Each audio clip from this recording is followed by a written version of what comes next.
बिस्मिल्लाहिर्रहमानिर्रहीम। आज हम Oxford think new syllabus mathematics 8 edition जो है उसको स्टार्ट करने लगे हैं। आज हम इस सीरीज़ की बुक 1 जिसको D1 भी कहते हैं उसको स्टार्ट करते हैं। आज का हमारा लेक्चर चैप्टर 2 फ्रैक्शन से रिलेटेड है। इस चैप्टर में जो हम चीज़ें कवर करेंगे उसमें सबसे पहले तो होगा कि जी फ्रैक्शन क्या चीज़ है, फिर प्रॉपर, इम्प्रॉपर और मिक्स नंबर, और बार सूरतों में हम मिक्स नंबर को जो है वो मिक्स फ्रैक्शन भी कहते हैं, उसको स्टडी करेंगे। दूसरा इसके अंदर addition, subtraction, multiplication and division of fractions and mix number जो है वो कवर किया जाएगा। तो सबसे पहले जो है हम फ्रैक्शन जो है उससे स्टार्ट करते हैं कि फ्रैक्शन बजाते खुद जो है वो क्या चीज़ है। तो फ्रैक्शन जो है, जब हम फ्रैक्शन की डेफिनेशन पढ़ते हैं तो हम ये कहते हैं कि a fraction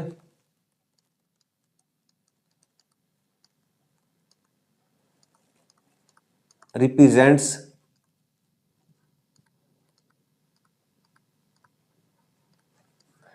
a part of a whole.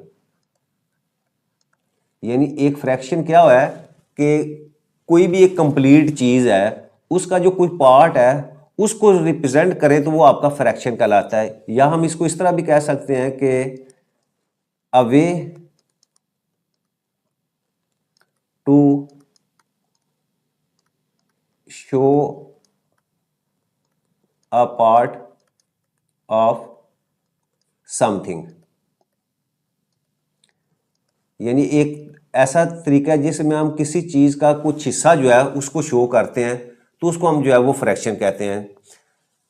जैसे मैं एक एग्जांपल से जो है इसको एक्सप्लेन करता हूं कि फॉर एग्जांपल मेरे पास एक फ्रैक्शन है 3/4। ये मैंने एक फ्रैक्शन लिखा है, ठीक है। अच्छा, अब इस फ्रैक्शन को देखें तो ये जो टॉप के ऊपर लिखा हुआ है इसको हम कहते हैं कि ये न्यूमरेटर है, न्यूमरेटर। और जो बॉटम के ऊपर लिखा हुआ है इसको हम कहते हैं कि ये डिनोमिनेटर है, डिनोमिनेटर। और ये लाइन जो आपके न्यूमरेटर और डिनोमिनेटर को सेपरेट करती है इसका नाम है जी फ्रैक्शन बार, इसको कहते हैं फ्रैक्शन बार। अच्छा, आपका ये जो टॉप है जिसको न्यूमरेटर कहते हैं ये किस चीज को शो करता है, वो हम यहां लिखते हैं कि नंबर ऑफ पार्ट्स कंसिडर्ड। यानी आप जितने जितने हिस्से को आप कंसिडर करेंगे, या दूसरे लफ्जों में आप इसको कह सकते हैं कि टेकन। यानी जितने हिस्से को हम सिलेक्ट करेंगे वो आपका हमेशा न्यूमरेटर में होगा, और आपका जो डिनोमिनेटर होगा इसमें हम लिखेंगे जी total number of equal parts. अब देखो इसमें मैं वर्ड जो है वो इक्वल का यूज किया है। इक्वल का मतलब यह है कि आप कोई भी चीज होगी जो उसको पार्ट्स में जब हम कन्वर्ट करेंगे या कंसिडर करेंगे तो आपके तमाम पार्ट्स जो हैं वो सेम होंगे, उनकी वैल्यू सेम होगी, ठीक है। यानी आपका कोई पार्ट जो है वो छोटा बड़ा नहीं होगा। अब देखें एग्जाम्पल के अंदर मैंने क्या किया, 3/4 लिखा था, तो 3 में क्या है आपका, ये वाला जो है वो आपका न्यूमरेटर है। इसी तरह ये 4 जो है वो आपका डिनोमिनेटर है। और इसमें से देखें ये इस, यानी अगर हम इसको ये पिज़्ज़ा है एक, अब पिज़्ज़ा के टोटल पार्ट्स कितने थे, 4 थे, तो वो आपके डिनोमिनेटर के अंदर लिखे गए। और इसमें से हमने कितने टेकन या जितने जो है वो हमने सेलेक्ट किए या कंसिडर किए वो आपके 3 हैं, तो 3 आपका न्यूमरेटर में लिखा जाएगा। इसी तरह ये एग्जाम्पल देखें। अच्छा, इसमें क्या है कि आपके जो टोटल पार्ट्स हैं वो आपके 2 हैं, और उसमें से मैंने एक पार्ट्स जो है उसको कंसिडर किया, तो इसको हम जब फ्रैक्शन में लिखेंगे तो ये 1/2 पार्ट्स, यानी हाफ हमने जो है वो सिलेक्ट किया है। इसी तरह ये सेकंड एग्जांपल अगर मैं इसको देखूं तो इसमें क्या है आपका कि आपके जो है वो टोटल पार्ट्स 4 हैं, और जो हमने सेलेक्ट किए हैं वो 2 पार्ट्स जो है उसमें से हमने सेलेक्ट किए हैं। और इसी तरह ये तो थर्ड एग्जांपल है आपके पास। इसके अंदर क्या है, इसके अंदर हमने टोटल जो पार्ट्स जिसमें हमने इस होल को कन्वर्ट किया हुआ है वो 6 हैं, और 6 के 6 देखो ये इक्वल पार्ट्स हैं। और इसमें से 6 अपना 3 जो है उसको हमने कलर किया हुआ है, तो कलर वाला पार्ट जो है वो हमेशा ऊपर होगा जिसको हम कंसिडर करेंगे, और नीचे आपका जो है वो टोटल पार्ट्स होगा। ये तो था कि फ्रैक्शन क्या चीज़ है। अच्छा, अब नेक्स्ट जो है फ्रैक्शन की कुछ टाइप्स हैं। अच्छा, उसमें सबसे पहले देखें वो है जी प्रॉपर फ्रैक्शन। प्रॉपर फ्रैक्शन में क्या होता है कि आपका न्यूमिरेटर जो है वो हमेशा छोटा होता है डिनोमिनेटर से। अब ये देखें यहाँ एग्जांपल जो है 2/5 लिखी हुई है। अब 2/5 में आपका न्यूमिरेटर है, न्यूमिरेटर को अगर मैं n से रिप्रेजेंट करूं तो ये क्या होगा, ये लेस देन जो है वो आपके डिनोमिनेटर, यानी आपकी हमेशा ऊपर वाली टॉप वाली वैल्यू जो है हमेशा छोटी हो, तो उसको हम कहते हैं कि वो आपका प्रॉपर फ्रैक्शन है। इसी तरह इम्प्रॉपर फ्रैक्शन में आप देखिए 7/3, तो 7/3 में क्या होगा कि आपका जो न्यूमिरेटर है वो हमेशा जो है वो आपके डिनोमिनेटर से जो है ग्रेटर होगा। एक सूरत तो ये है। दूसरी सूरत इसमें यह भी है कि अगर आपका न्यूमिरेटर और डिनोमिनेटर जो है वो अगर दोनों इक्वल हो, यानी ऊपर भी 5 हो नीचे भी 5 हो, यानी दूसरी इसकी कंडीशन क्या है कि आपका न्यूमिरेटर जो है वो आपके डिनोमिनेटर के इक्वल हो, दोनों की वैल्यू सेम हो, तो उस सूरत में भी उसको हम कहते हैं कि ये आपका इम्प्रॉपर फ्रैक्शन है। थर्ड है mixed fraction, a combination of a whole number and a proper fraction. आप देखें यहाँ लिखा हुआ है 2 1/3, 2 + 1/3, इसको मैं ऐसे भी लिख सकता हूँ। तो इसमें ये वाला जो पोर्शन होता है ये आपका क्या है, ये होल नंबर है, और ये 1/3 जो है ये अगेन आपका जो है प्रॉपर फ्रैक्शन में आ गया। तो ऐसा फ्रैक्शन जिसमें आपका होल नंबर भी हो और उसके साथ प्रॉपर फ्रैक्शन भी, उसको हम कहते हैं कि ये मिक्स फ्रैक्शन है, या मिक्स नंबर भी इसको हम कहेंगे। इसके बाद एक है जी like fractions. Like fractions with the same denominator. अब ये देखो यहाँ मैंने एग्जांपल इसकी जो एक्सप्लेन की हुई है, अगर मैं इसको देखूँ तो इसमें क्या है 1/4 डिनोमिनेटर 4 है, 2/4 डिनोमिनेटर आपका अगेन 4 है, 3/4 ये भी। तो इसमें क्या है कि अगर आपके डिनोमिनेटर की वैल्यू सेम हो, न्यूमिनेटर की डिफरेंट हो, तो इस तरह के जो फ्रैक्शंस होंगे उसको हम कहते हैं कि ये आपके लाइक फ्रैक्शंस हैं। और उसके बाद है जी आपका अनलाइक फ्रैक्शन। अनलाइक फ्रैक्शन में क्या होता है कि आपके डिफरेंट डिनोमिनेटर डिफरेंट होंगे। अब देखो ये पहले में आपका जो है डिनोमिनेटर 2 है, सेकंड वाले में 3 है, और लास्ट वाले में 4 है। तो जब डिनोमिनेटर की वैल्यू मुख्तलिफ हो तो उस तरह के फ्रैक्शंस को हम कहते हैं कि ये आपके अनलाइक फ्रैक्शंस हैं। और लास्ट आपका equivalent fraction, fractions that represent the same value, यानी इनकी वैल्यू तो सेम होती है but have different numerators and denominator. आपके न्यूमिरेटर की वैल्यू और आपके डिनोमिनेटर की वैल्यू मुख्तलिफ होती है, लेकिन जो है वो अगर हम उसको सॉल्व करेंगे तो आपके पास जो फ्रैक्शन होगा वो हमेशा क्या होगा, वो सेम वैल्यू होगी। आप देखें इसमें ये पहली एग्जांपल में देखें 1/2 में क्या है कि आपके जो टोटल पार्ट्स हैं जिसमें कन्वर्ट हुआ वो 2 हैं, उसमें से एक को हमने सेलेक्ट किया तो 1/2 लिख लिया। सेकंड में उसी हिस्से को, यानी चीज़ वही है लेकिन हमने उसके पार्ट्स कितने कर दिए हैं, 4 पार्ट्स में कन्वर्ट कर दिया, उसमें से 2 जो है वो सिलेक्ट किए हैं। इसी तरह जो थर्ड है उसमें क्या है, आपने टोटल पार्ट्स 6 कर दिए हैं, पोर्शन उतना ही था लेकिन उसमें से 3 जो है वो सिलेक्ट किए हैं। अच्छा, अब देखो अगर इसका एक और रुख क्या है कि पहले में अगर मैं देखूँ तो मैं कह सकता हूँ कि हमने कितने हाफ सेलेक्ट किया है, दूसरे को देखेंगे तो वो भी हाफ सेलेक्ट किया हुआ है, और थर्ड जो है वो भी हाफ है, यानी 3/6 का मतलब भी हाफ ही होता है, 3 आउट ऑफ 6, और 2/4 का मतलब ये है कि 2 सिलेक्टेड आउट ऑफ 4। तो तीनों की वैल्यू जो है वो 1/2 यानी हाफ ही है। तो इस तरह के जो फ्रैक्शंस हों जिसमें आपके न्यूमिनेटर और डिनोमिनेटर की वैल्यूज जो है वो तो मुख्तलिफ हो लेकिन ओवरऑल वैल्यू सेम हो, तो उसको हम कहते हैं कि ये आपके इक्विवेलेंट फ्रैक्शंस है। एक्सरसाइज की तरफ जाने से पहले ये वर्क एग्जांपल 1 है हमारे पास। इसमें क्या है, expressing a fraction in its simplest form. हमने क्या करना है कि जो फ्रैक्शन हमारे पास दिया होगा हमने उसको सिंपलेस्ट फॉर्म में, सिंपलेस्ट फॉर्म का मतलब ये है कि आपके पास वो फ्रैक्शन आना चाहिए जिसमें दोनों आपके न्यूमिनेटर और डिनोमिनेटर में सिर्फ और सिर्फ 1 कॉमन हो, इसके अलावा कोई और कॉमन ना हो, यानी फर्दर आप उसमें से कॉमन ना ले सकें, तो वो जो फॉर्म आपकी होगी वो आपकी सिंपलेस्ट फॉर्म होगी। अब देखिए इस क्वेश्चन के अंदर आपके पास 9/12 है, तो 9/12 है तो हम देखेंगे कि आपका न्यूमिनेटर और डिनोमिनेटर कौन सा ऐसा नंबर है जिसके ऊपर जो है वो दोनों डिवाइड हो एट ए टाइम। ठीक है, तो अब देखो 3 एक ऐसा नंबर है जिसके ऊपर हम न्यूमिनेटर को भी डिवाइड कर सकते हैं और डिनोमिनेटर को। तो 9 को जब 3 के ऊपर डिवाइड किया तो आपके पास वैल्यू जो है वो 3 आ जाती है। इसी तरह जब हम 12 को भी 3 पे डिवाइड करेंगे तो आपके पास जो है वैल्यू जो है 4 आ जाती है।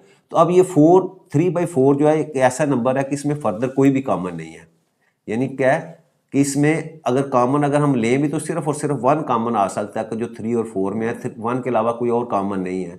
तो इस तरह का जो फ्रैक्शन आपके पास आएगा उसको हम जो है वो सिंपलेस्ट जो है वो फॉर्म कहेंगे आपकी फ्रैक्शन की। तो अब हमारे पास क्वेश्चन दिए होंगे, हमने क्या करना है उसमें से सिंपलेस्ट फॉर्म में जो है वो उन फ्रैक्शन को जो है वो कन्वर्ट करना है। ले एक्सरसाइज 2A, इसका क्वेश्चन नंबर जो आपके 1 है, express each of the fraction in its simplest form. तो आपने क्या करना है, इनको सिंपलेस्ट फॉर्म के अंदर जो है वो कन्वर्ट करना है। तो फर्स्ट पार्ट जो है उसको मैं स्टार्ट करता हूँ। अच्छा, फर्स्ट पार्ट में मेरे पास वैल्यू है जो 9/81। अच्छा, अब देखिए हमने न्यूमरेटर और डिनोमिनेटर को सेम किसी वैल्यू के ऊपर जो है वो डिवाइड करना है। तो अब 2 के ऊपर तो डिविजिबल नहीं है, तो इसका मतलब क्या हुआ, हम 3 के ऊपर जब डिवाइड करेंगे तो मैं आप इस न्यूमरेटर को और डिनोमिनेटर को मैं 3 के ऊपर जो है वो डिवाइड करता हूँ।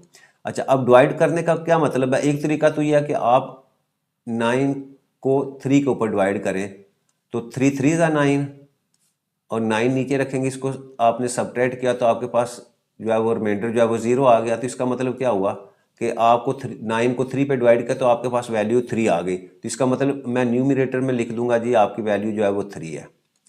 अच्छा, इसी तरह 81 है, 81 को भी इसी तरह डिवाइड करें 3 के ऊपर, तो 3 के ऊपर मैं डिवाइड करूँ तो 3 2 ज़ा 6, 3 2 ज़ा 6 और यहाँ से सबट्रैक्ट किया तो 2, ऊपर से 1 को नीचे लेके आएंगे तो 1, तो 7 3 ज़ा 21, 21 के ऊपर मैंने इसको सबट्रैक्ट किया तो आपके पास जो है, जब 81 को 3 पे डिवाइड करेंगे तो मेरे पास वैल्यू जो है वो 27 आ जाती है।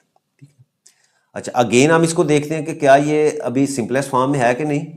अभी ये जो है वो फर्दर जो है वो डिवाइड हो सकता है 3 के ऊपर। तो मैं आपके न्यूमरेटर और डिनोमिनेटर को अगेन 3 के ऊपर डिवाइड करूंगा तो मेरे पास वैल्यू आ जाएगी, 3 को 3 पे डिवाइड करेंगे। अब अगेन इसी तरह देखें कि 3 को मैं 3 के ऊपर डिवाइड किया तो आपके पास 3 1 ज़ा 3, तो रिमाइंडर 0, तो इसका मतलब न्यूमरेटर 1 आ जाएगा। इसी तरह 27 को आप 3 के ऊपर डिवाइड करेंगे तो 3 9 ज़ा 27, तो 27 पे डिवाइड किया तो 0 आपका रिमाइंडर आ गया, तो नीचे आप लिख सकेंगे 9। अच्छा, एक तरीका तो यह है कि आपने क्या करना है, उन वैल्यूज़ को डिवाइड कर देना है। दूसरा तरीका क्या है, जो आपने इजी और फास्टेस्ट मेथड होगा उसमें क्या है कि आपने 3 का टेबल पढ़ना है जब 9 आ जाए। तो देखो 3 1 ज़ा 3, 3 2 ज़ा 6, 3 3 ज़ा 9, तो 3 को 3 से मल्टीप्लाई किया तो आपके पास क्या आ गया 9। तो आपने क्या करना है, ये वाली जो वैल्यू है उसको आपने न्यूमरेटर में लिख देना है। इसी तरह 81 को 3 पे डिवाइड करना है, तो अब देखो 3 का टेबल पढ़ो 80, तो क्या होगा 3 को जब हम मल्टीप्लाई करेंगे 27 से तो आपके पास जो है वो 81 आ जाता है। तो ये जो 81 है उसको आपने डिनोमिनेटर के अंदर लिख दिया। अगेन इसी तरह ही होगा, अब 3 का टेबल पढ़ेंगे 3 तक, तो 3 1 ज़ा 3 वो आपने न्यूमरेटर में लिख दिया, और 3 9 ज़ा 27, तो 9 जो है वो आप डिनोमिनेटर। अब देखिए 1 और 9 जो है ये सिंपलेस्ट फॉर्म में है, इसमें फर्दर जो है अब कोई भी जो है वो वैल्यू आप कॉमन नहीं ले सकते जो आपके न्यूमरेटर और डिनोमिनेटर में हो। एक्चुअली हमने क्या करना होता है, एक तो मैंने देखे 3 3 पे डिवाइड करके फिर 1/9 लिया है। एक्चुअली हमने 9 और 81 जो है उसका जो ACF होता है उसके ऊपर डिवाइड करना होता है। तो आपके 9 और 81 का ACF 9 था, तो हम जो है वो डायरेक्ट भी जो इसको डिवाइड कर सकते थे। यानी अगर हम ये अंदाज़ा हो तो हम कर सकते हैं कि आपका 9 और 81 है, तो हम इसको डायरेक्ट किसके ऊपर डिवाइड करें, 9 के ऊपर। तो जब हम 9 के ऊपर डिवाइड करेंगे तो आपके पास न्यूमरेटर में 9 1 ज़ा 9, और जब 81 को 9 पे डिवाइड करेंगे तो आपके 9 9 ज़ा 81, तो 1/9 जो है वो आपकी सिंपलेस्ट फॉर्म हो जाएगी। नेक्स्ट हमारे पास बी पार्ट है। अच्छा, अब बी पार्ट में देखिए मेरे पास वैल्यू है जी 10/12। अच्छा, अब देखिए आपका न्यूमरेटर और डिनोमिनेटर दोनों जो है इवन नंबर्स हैं, तो इसका मतलब ये 2 के ऊपर डिविजिबल है।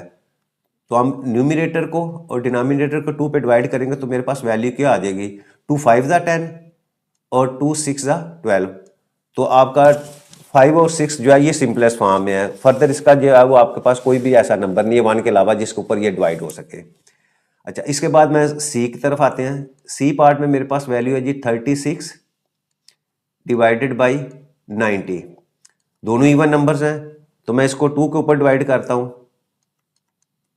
अब 2 के ऊपर डिवाइड किया तो मेरे पास 2 1 ज़ा 2 और 2 18 ज़ा 16, और इसी तरह 90 को मैं 2 पे डिवाइड करूंगा तो मेरे पास वैल्यू आ जाएगी जी 45।